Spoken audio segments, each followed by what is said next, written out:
नमस्कार बच्चों, स्वागत है आपका अपने YouTube चैनल देव हिंदी क्लास में। कैसे हैं सभी? उम्मीद है सभी स्वस्थ होंगे, सभी मस्त होंगे।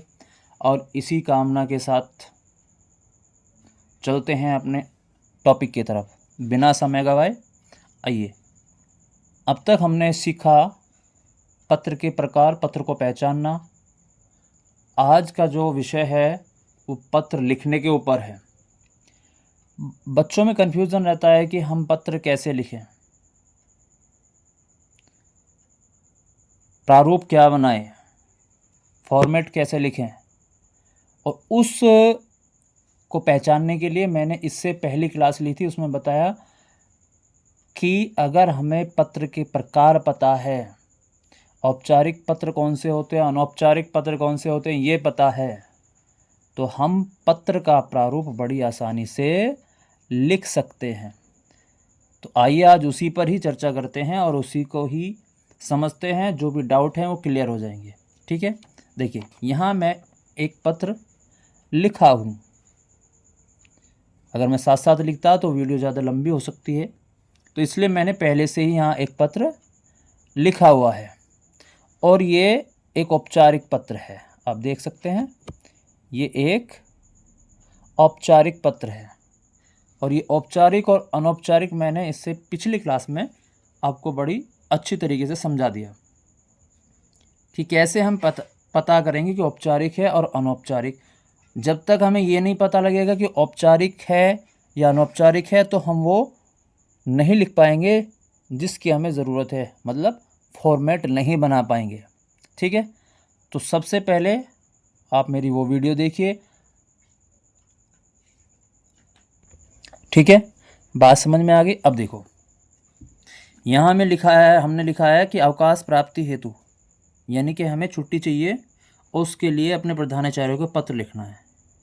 अब ये मैंने आपको बताया था पिछली वीडियो में, पिछली क्लास में बताया था कि औपचारिक पत्र क्या होते हैं, वो आप वहाँ भी जाके देख सकते हैं। मैं फिर बता रहा हूँ, औपचारिक पत्र होते हैं शिकायती पत्र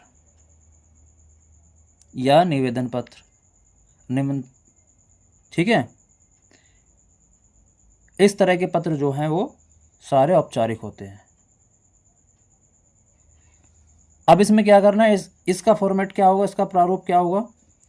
हमें प्रधानाचार्य को लिखना है, तो सबसे पहले हम लिखेंगे सेवा में श्रीमान प्रधानाचार्य जी। जहाँ पढ़ते हैं वहाँ उस स्कूल का नाम या विद्यालय का नाम, जैसे यहाँ डला हुआ है आर्य विद्यालय इंटर कॉलेज तेड़ा बागपत। विषय लिखना चाहे लिख सकते हैं, तो यहाँ मैंने लिख दिया कि अवकाश हेतु हम प्रार्थना पत्र लिख रहे हैं। वो आपको मालूम होगा कि आपके स्कूल में प्रधानाचार्य पुरुष हैं या स्त्री हैं, उसी के हिसाब से मैंने पिछली क्लास में बताया है। अगर पुरुष हैं तो महोदय, मान्यवर भी लिख सकते हैं। ठीक है, अगर स्त्री है तो महोदया।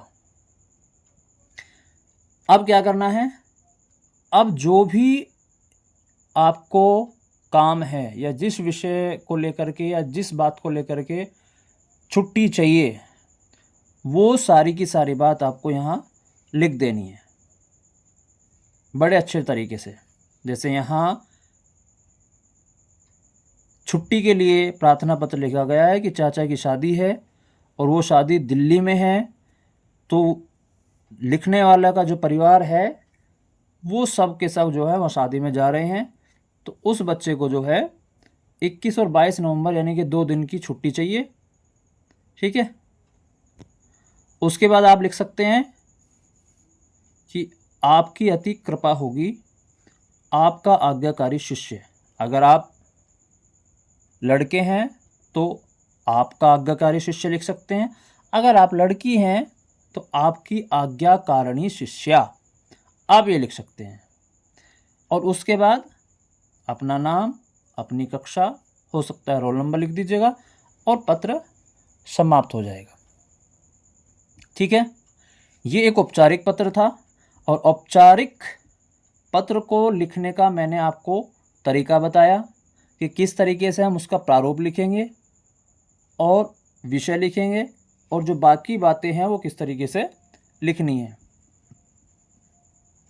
इसी तरीके से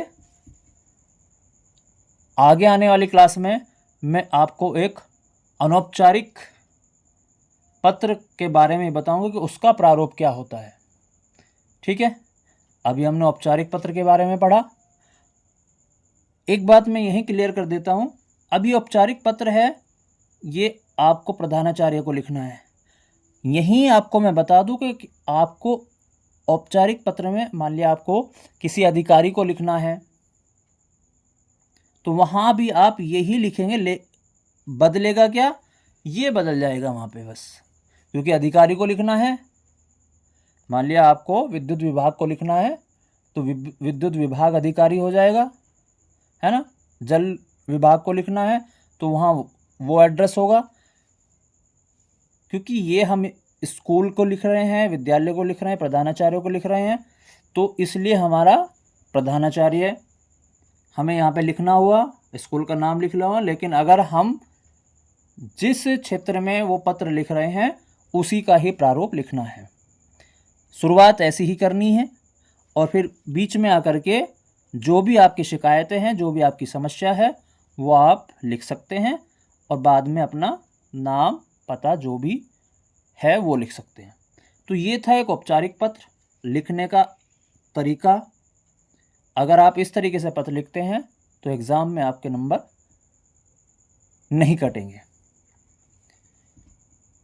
कैसी लगी जानकारी? अगर वीडियो पसंद आई हो तो वीडियो को लाइक, सब्सक्राइब और शेयर करें, और बेल आइकन को भी दबा दें, जिससे ऐसी ही जानकारी आपके पास तक पहुंचती रहे। राधे राधे।